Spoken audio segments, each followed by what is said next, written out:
It's July 15th, and the strange side of history awaits. Today, we have children trapped beneath the earth, a giant brought down, and a literary legend's final journey marked by a shocking mistake. Let's begin. On July 15th, 1976, a yellow school bus carrying 26 children vanished from a quiet California road.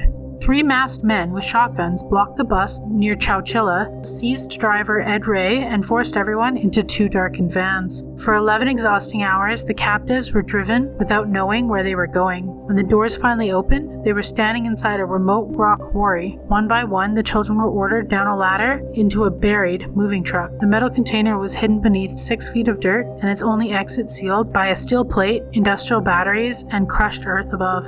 Inside, the air grew hot. The roof began bending under the weight. The kidnappers expected to collect $5 million, and instead, they made one fatal mistake. They underestimated their captives. Ed Ray and a 14-year-old Michael Marshall stacked mattresses beneath the hatch, working with pieces of wood and their bare hands, and began digging. After 16 hours underground, sunlight finally broke through. All 26 children and their driver climbed out alive.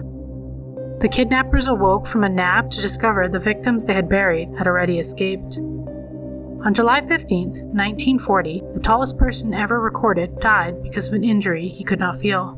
Robert Wadlow stood 8 feet 11 inches tall. A disorder of his pituitary gland caused his body to produce excessive growth hormone. From childhood, he seemed to grow without stopping. By the age of 8, he was already taller than his own father. But his extraordinary height came with hidden danger. He needed braces to support his leg and his 439-pound frame. During an appearance, one brace rubbed against his ankle and created a small blister, but he felt nothing. He had lost much of his sensation in his feet, allowing the wound to worsen unnoticed. By the time it was discovered, the dangerous infection had spread. Doctors rushed to his hotel room, performed emergency treatment, and gave him a blood transfusion, but it was too late. He died at his sleep at only 21 years old.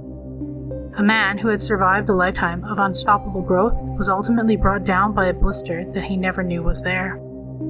On July 15, 1904, one of Russia's greatest writers began his final journey home. Anton Chekhov had died of tuberculosis with his wife, Olga, beside him. It was in the middle of summer, and transporting his body across Europe presented a grim problem. The railway had no proper funeral carriage available, so his coffin was placed inside a refrigerated freight car normally used to carry seafood. Painted on the sides were 2 strangely fitting words, for oysters. The detail carried an eerie irony. Years earlier, he had written a bleakly comic story called Oysters about hunger, poverty, and desperation, but the confusion did not end there. When the train reached Moscow, another funeral procession was leaving the station at the same time. Many mourners mistakenly followed the coffin of a military general, believing they belonged to Chekhov. For a time, the famous playwright's body was reportedly left alone on the platform. Even in death, his final journey unfolded like one of his own tragic comedies. Another day, another strange bite from history. Like, comment, and subscribe. Your next eerie dose is just a day away.